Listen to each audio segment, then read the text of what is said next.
Vande Mataram, Vande Mataram, Vande Mataram, and the BlueBells mark.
Okay.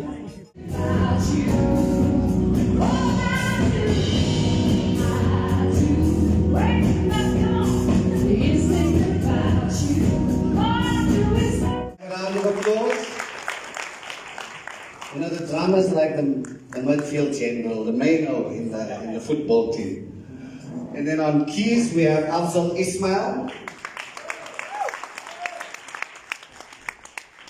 Afzal's aunt used to be our neighbors, the famous Suleiman family, renowned property developers in the early years.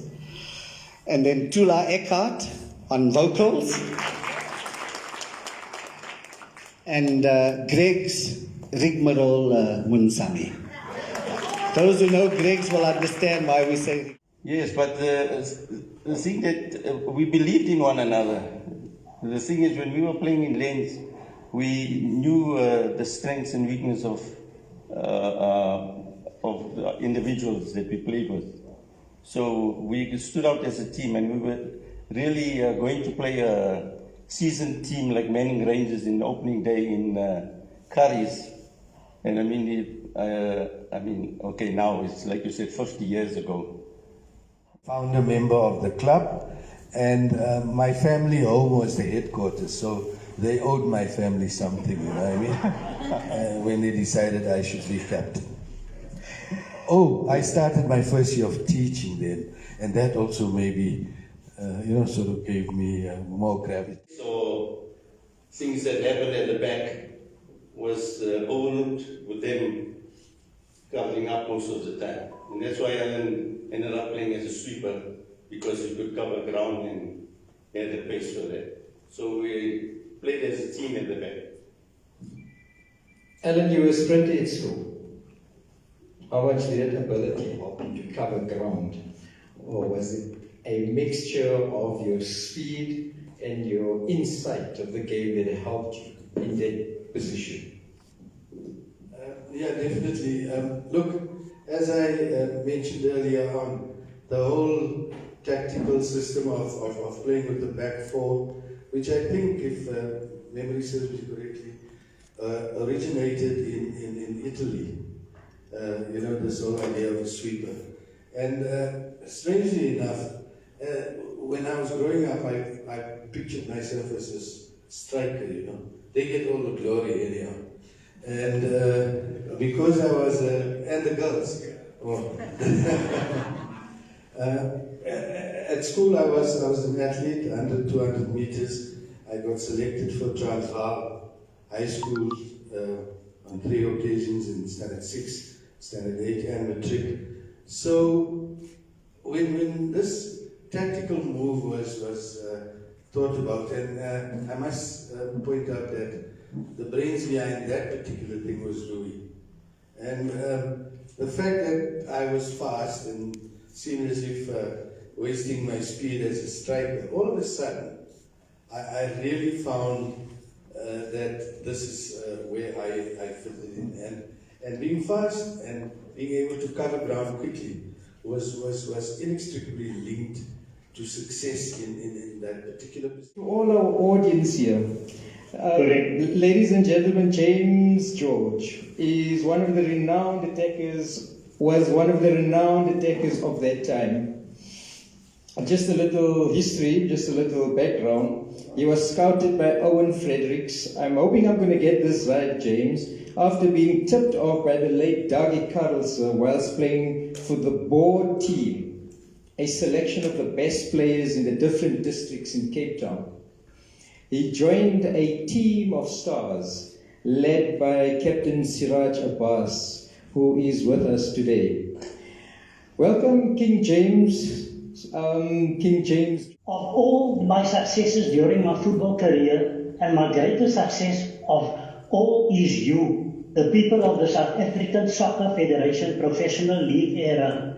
Those who have passed on, may their souls rest in peace, and those presently still kicking. I hold you in very high esteem, and thank you so very, very much. So James, I'm going to ask you right now, your pace.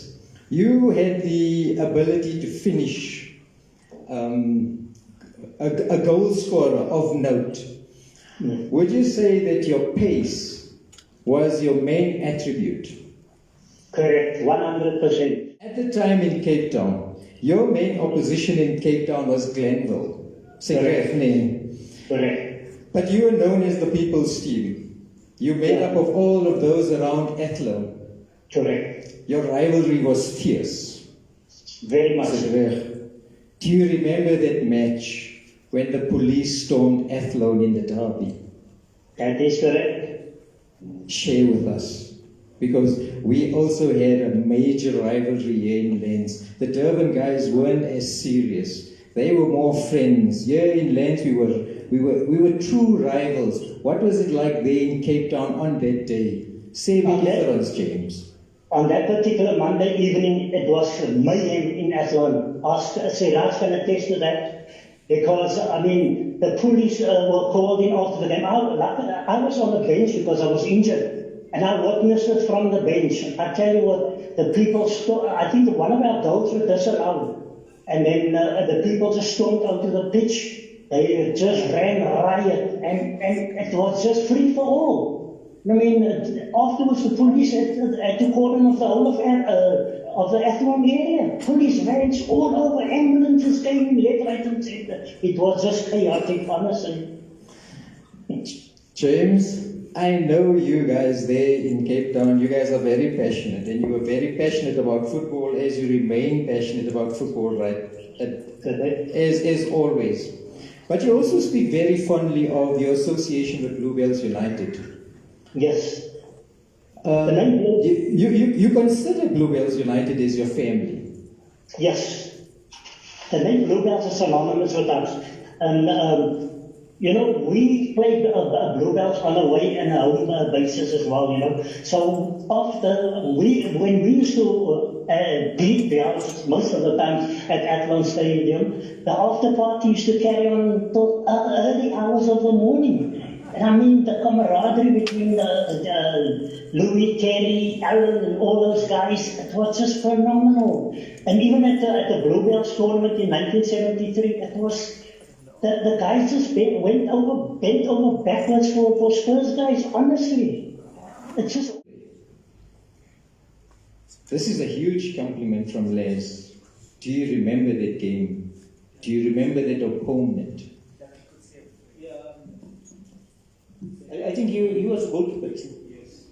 Right. Yeah, and Dave Forsyth, of course, I remember that day very clearly. Are you talking about the final 70? Yes, you're speaking of the final. 75, which one would it be? 77. 77. I remember that very clearly that day. I think we were by far the better team, with due respects to our Durban rivals. We always had certain questions about certain decisions. But, once again, like I said, we were on top of our game that day. And like always in Durban, we always had some really good games. I think earlier on in that game, we were also awarded a penalty. And I think Groen kicked the penalty, but we had missed that penalty. So, Craig, he also attaches a photo of that match with you sprawled on the ground. And the background of the spectators, and the stands were packed to a capacity, and it all shows of some battle in that match. It was high praise from Leslie Kutsi, and I knew if I was going to ask you that question, you were going to downplay it. Thank you, guys. So I'm just going to see where we are very quickly on the program. Are we ready to move on? We are. Thank you, Craig and Freddie. But before you leave, my parting words: BlueBells United was a team packed with natural talent and technically proficient players. There's also proof that discipline and professionalism was very much part of the BlueBells United DNA. It existed among the players, and as the club progressed, it would envelop the club. We will soon learn that there was much more happening behind the scenes and off the pitch. Thank you, Craig, and thank you, Flo. I'm thankful because the elders, and I call them the elders, they won't like it, in my family, my cousins, Louis, Terry, Alan, and my brother Rodney, they were excellent in that even though I was only 13, they didn't shoo me away and say, go and play with your age group, you know. They motivated me. And I think in that regard, I was able to do the job. I'm going to ask you, Vincent. BlueBells United will always be linked to your legacy. There aren't many as passionate as you, and your passion permeates this wonderful. And I had excellent assistance from my officials, our supporters club, and of course, unbelievably now, these players were unbelievable. I took up because I so enjoyed meeting the team, coming to Lenasia and so on. But the thing that made me do it was the injustice. I went to see the court. It wasn't a court. I went to see the place where they were playing, and it was a wide pavement, supposed to be grassed, with bits of tin and bits of glass and bits of rubbish on it. And when I saw where they were playing and what they were refused, I was so angry that if I hadn't won it, I would have gone to court. I don't know if that would have helped anyway.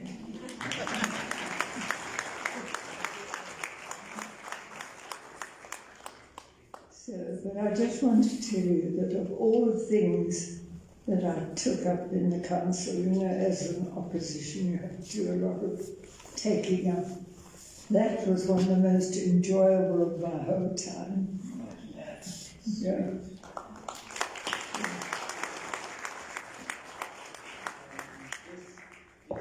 Do you describe what you saw that time? It sounds very different when everyone else tells us what it looks like from a very neutral person.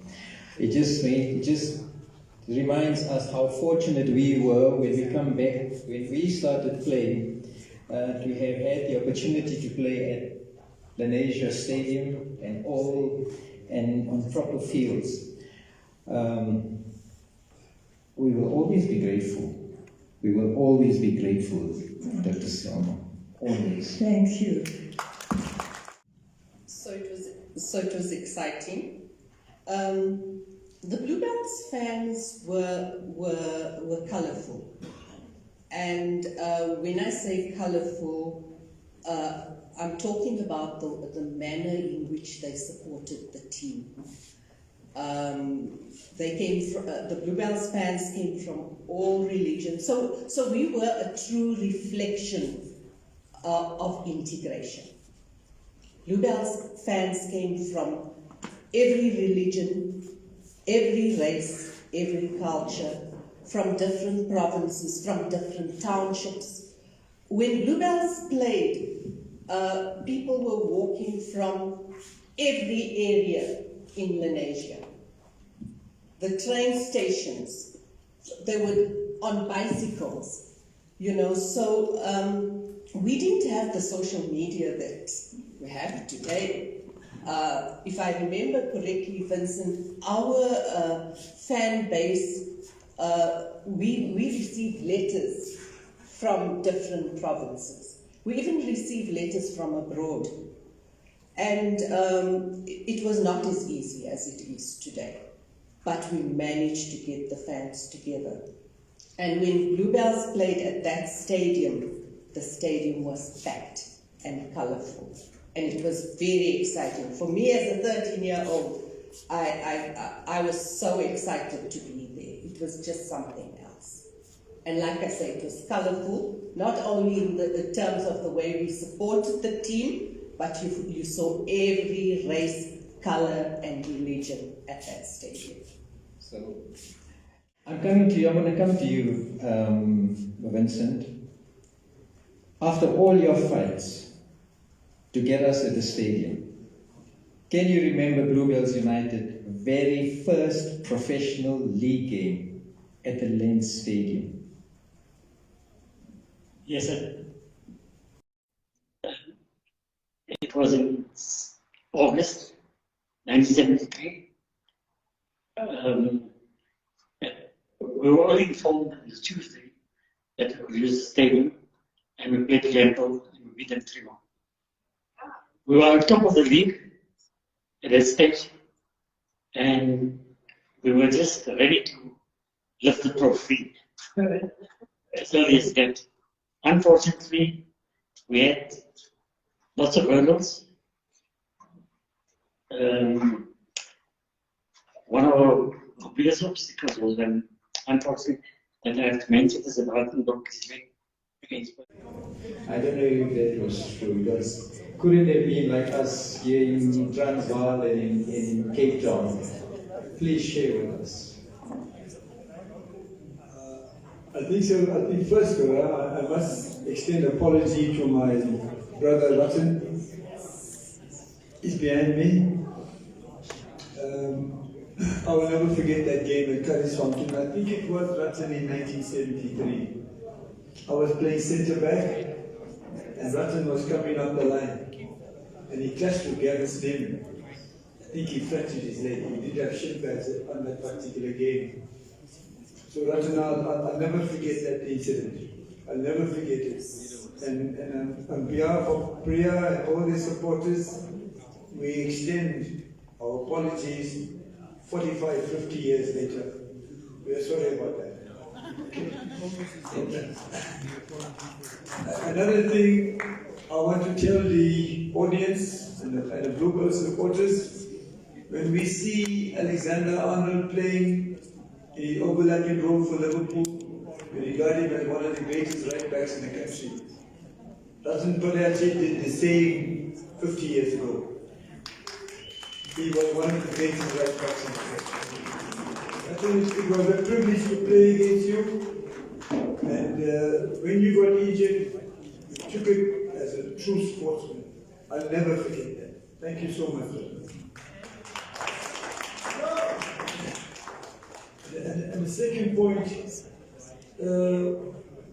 was the game before BlueBells. If you play in Curry's Fountain, the ground will be packed. Even if you play here in Les, the ground will be packed. But the night before the game, I didn't sleep.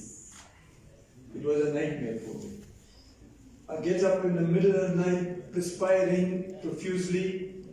If I had to go to a doctor, he would say, Dara, you suffering from Rift Valley fever, yellow fever, dengue, Zika virus, and malaria all in one. What's your problem? I said, no, doc. Next day I'm going to pick up Prega and walk all together. Oh, Prega was the worst centre forward you can ever mark in your life. He stay with you without telling me a word. You drift to the right, you drift to the left. And you look, where's Prega? He's all over the place. It was a nightmare to pick up Prega. Thank you, Prega. One of the greatest footballers, one of the greatest centre forwards after Daramon, Prega Tandler. Thank you. And then, Prega, of course, Alan and Mishak, they were the granite boulders.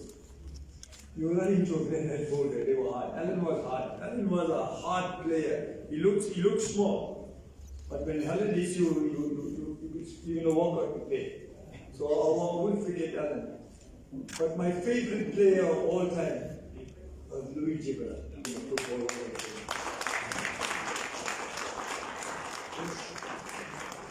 Just very quickly, Daya, who was in your team at that time? We have a fair idea of who was in the BlueBells team. We know the team. Who made up your team? You just spoke about Vicky right now, and I suppose Pet Blair would have been there somewhere. Charles Kelly was one of the greatest captains of all time. Kevin Slavin, Ratan Parachi will tell you about Kevin Slavin. Yeah, I've heard about Kevin. Ratan remembers Kevin. Kevin Slavin. And then we had Nazim Mayet. We had James George. Yes. We had Scampy Bissessa. We were all great footballers. But at that time, in the 1970s, every team was a great team. There weren't any weak teams. And all of them were great soccer. Each team had their stars. And not one or two players. Not one or two players stood out. It was virtually the whole side. Even that BlueBells side of 1972, when I played against them, they didn't feed us. I saw them coming into the ground. I think Mr. Naidu brought them onto the field with his blue kumbi. And they were all singing their motivational song, One Day Mantaram. I looked at the sky, I said, God, we're in for the storming clash over here. I knew we were in trouble. And when the first time we seen them play, I knew Louis very well. I knew Terry very well. We grew up together and all that stuff.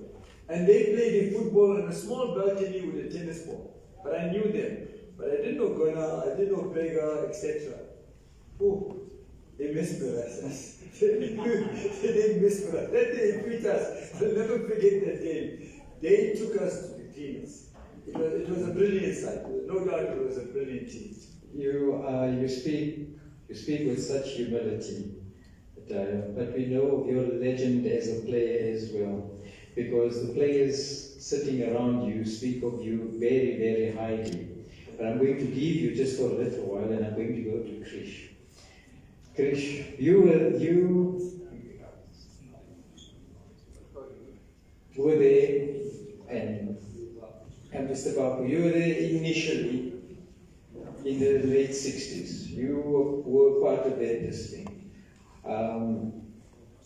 What was it like in that time when you were leading up to the team in 1972?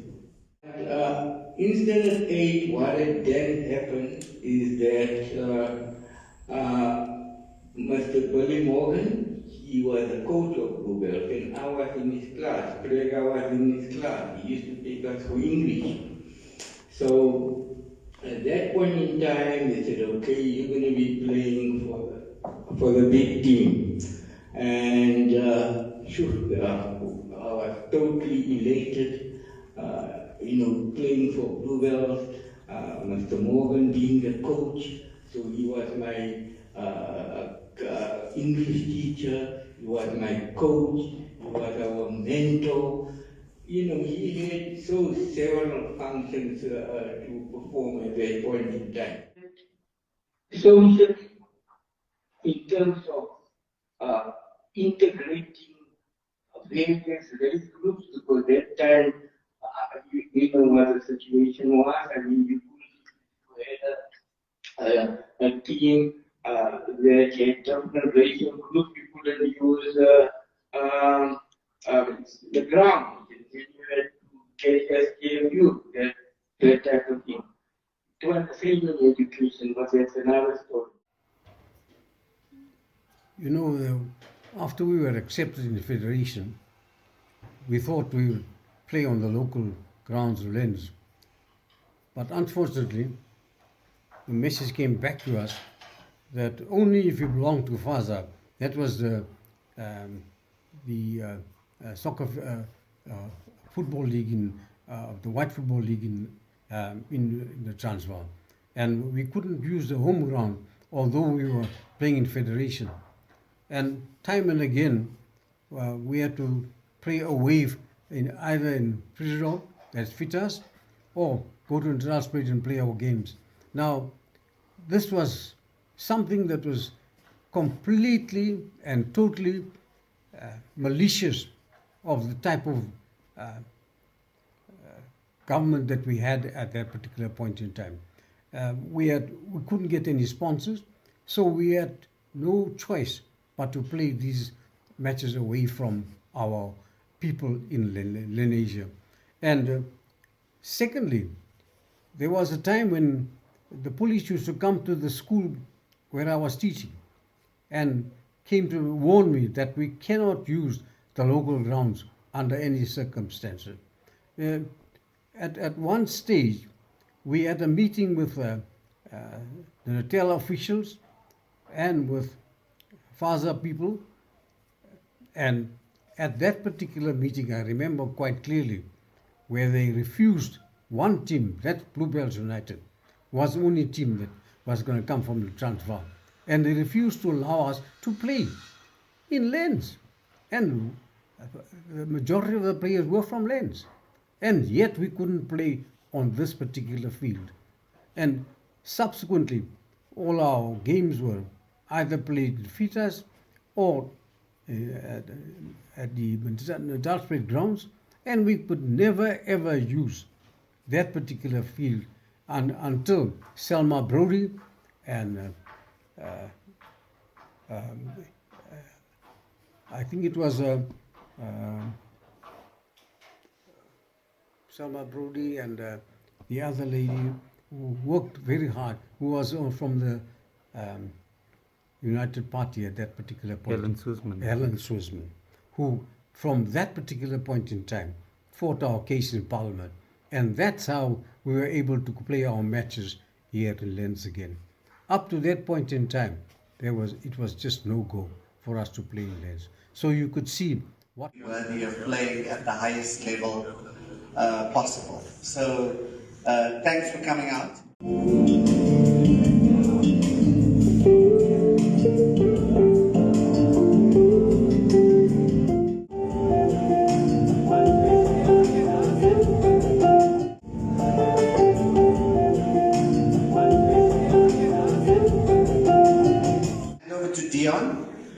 To do the vote of thanks, and as Dion is doing the vote of thanks, I'm going to ask all the members of the LOC to please come up to the stage.